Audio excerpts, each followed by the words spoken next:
Welcome to the Deep Dive, where we take your source material and distill it into the knowledge you need to be well-informed fast.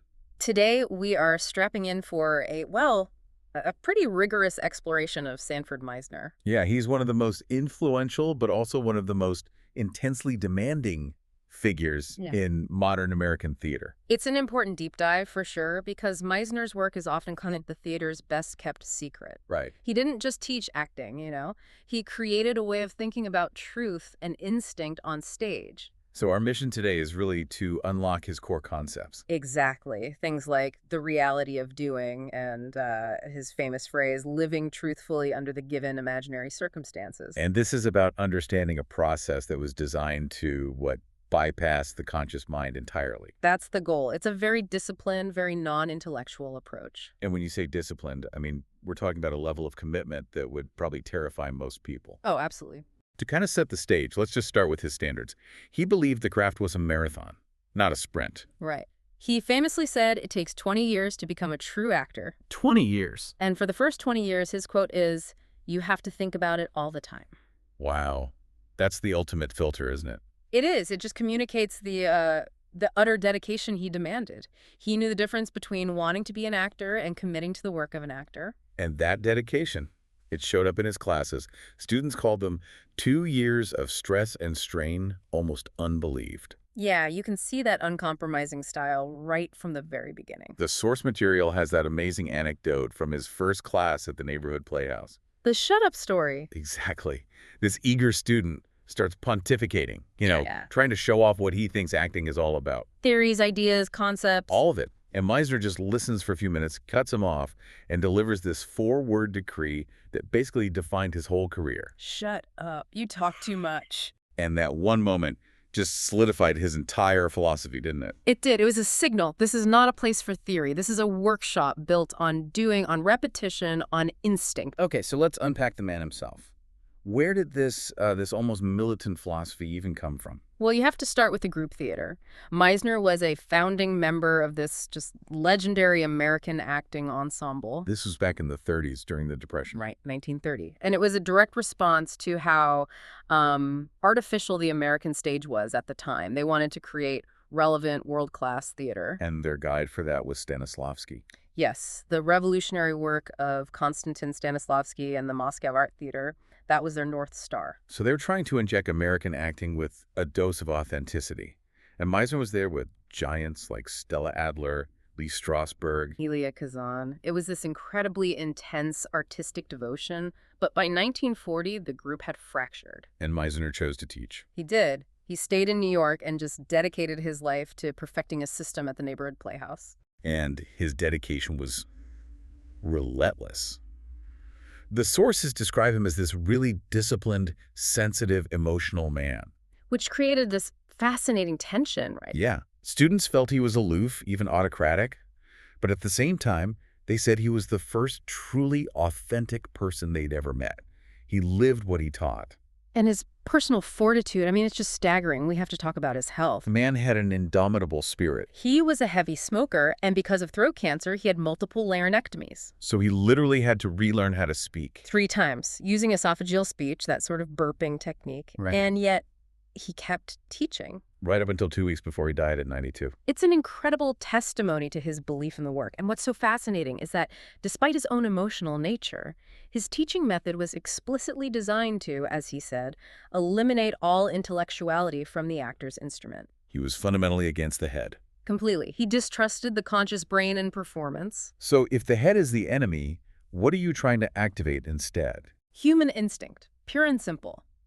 Meisner diagnosed 2 massive problems in basically every actor who came to him. Okay, what were they? 1, crushing self-consciousness, and 2, a total inability to genuinely listen. And his whole technique is engineered to smash both of those at the same time. Exactly. The foundational goal is to transform the actor into a spontaneous responder to where he is, what's happening to him, what's been done to him. But to get there, you have to shed all this baggage about what you think acting is. Which brings us to the engine of the whole technique, the famous repetition exercise. Which I have to say looks totally bizarre at first glance. It does. It can even seem juvenile. Right. It looks like a staring contest. Yeah. You have two partners, and they start by just observing some simple truth about the other person. Your hair is shiny. Or you're wearing a blue shirt, and then they just repeat that statement back and forth Until something changes. until the behavior or the tone of one actor compels the other to change the line. But the genius is in that constraint. Yes. Think about what happens when you repeat a known truth like your shirt is blue. The word blue loses its meaning almost immediately. It's a fact. You're not listening to the information anymore. You're listening to the person. You're listening to the human being. You're forced to pay attention to the subtext, the attitude, the emotion, the thing under the word. Wait, let's stop there. How does just repeating a phrase back and forth actually lead to real emotional truth? Doesn't it just become a meaningless, mechanical chant? It does at first, but that mechanism is the whole point. How so? Meisner is forcing concentration. The repetition exercise creates this vacuum that your instincts have to rush in and fill. You cannot think and listen at the same time. Okay. So if you put 100% of your attention on observing and responding to your partner, your self-consciousness just evaporates. Your attention is on something other than yourself. So the repetition is the lever that pries you out of your own head. It pries you out of your intellectual brain and drops you into the visceral moment. It's not about the words. It's about the behavior the words reveal. The words are just a placeholder for the emotional exchange. And when the phrase finally changes, that's the moment of truth. Exactly. When one actor is forced by a shift in tone to say, I think you're angry now, or I think you're scared, that is spontaneous. It's an instinctual truth. You're listening with your whole body. That's the foundation. Okay, so that's the heavy lifting.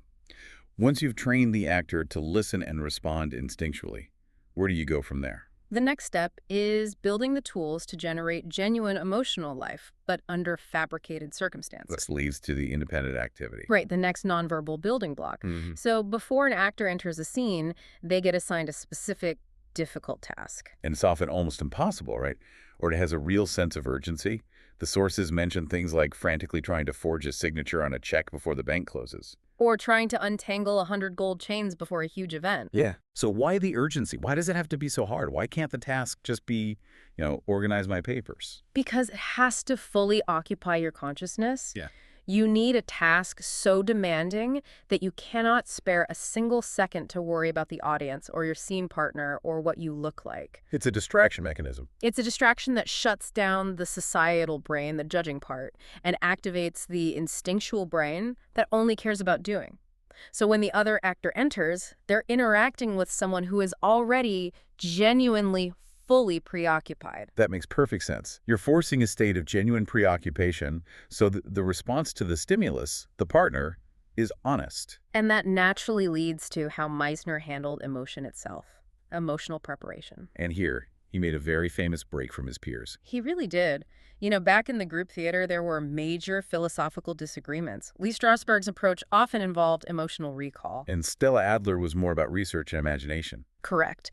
But Meisner fundamentally rejected Strasberg's use of emotional recall, where an actor relives past trauma to generate emotion on stage. Why did he reject it so strongly? He found it damaging, unhealthy, and ultimately he thought it was counterproductive. The sources talk about the immense risk. There's that story about Dustin Hoffman. Yeah, doing a long run of Death of a Salesman.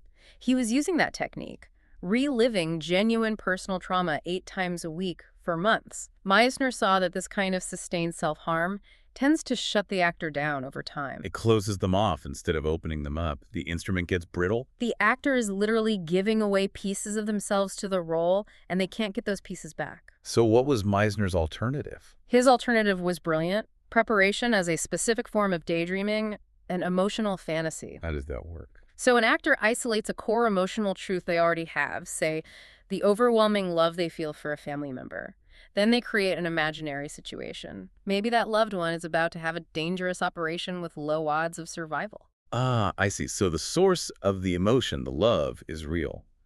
But the circumstance that creates the fear or grief is purely imaginary. That's the safety mechanism. The actor feels genuine, deep, immediate emotion. But because the circumstance is fabricated, they can leave it behind the second they step off stage. So they can go home and be healthy. The goal is an actor who is sensitive internally and free externally. It's a complete process for harnessing emotional power without sacrificing your own well-being. That distinction, real emotion from an imaginary circumstance, That feels like the key. So let's talk about the script. How does this all apply when you actually have lines to say? For Meisner, the dialogue is the last thing that happens.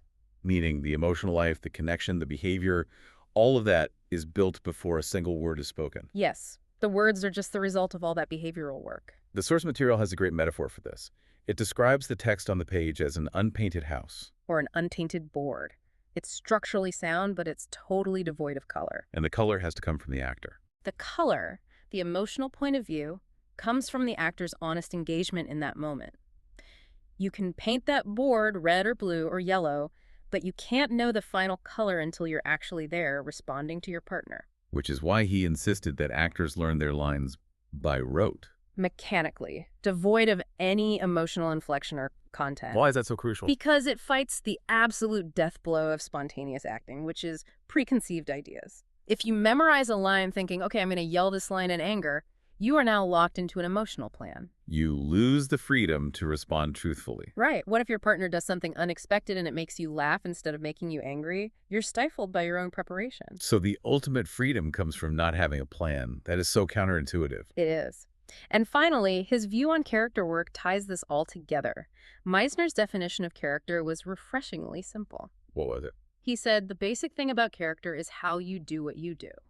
Not the elaborate backstory you create, but the filter through which you process the actions. Precisely. It's not what the character does, it's how they do it, filtered through a specific point of view. A school teacher is typically gentle and reasonable. That inherent gentleness dictates the way they enter a room, the way they deliver a harsh line. That viewpoint is the character. When you look at the whole process, what really stands out is the practical outcome.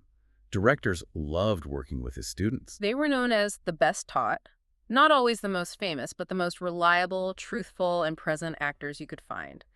Their concentration was harnessed and pointed. He sets you free like a good parent. That's a great quote from the sources, yeah. He trains you and then trusts you to go out into the world. And for you, the listener, this system is so often cited as more than just an acting technique. It's a technique in learning how to live life. Because it's about reclaiming your personal power. It is. The central philosophical belief of the whole thing is that your instincts are 100% right. They exist for your self-preservation and your emotional truth.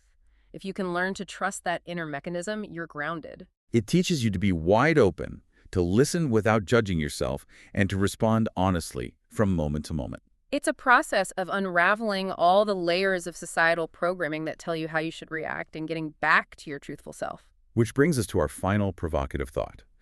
Meisner said that great acting isn't about becoming someone else. It's about stepping into who you are 100% and using you, because that's the best you can be. So how does actively pursuing a state of being wide open and receptive to others and trusting your initial gut response to them change the way you navigate your own world long after the curtain falls?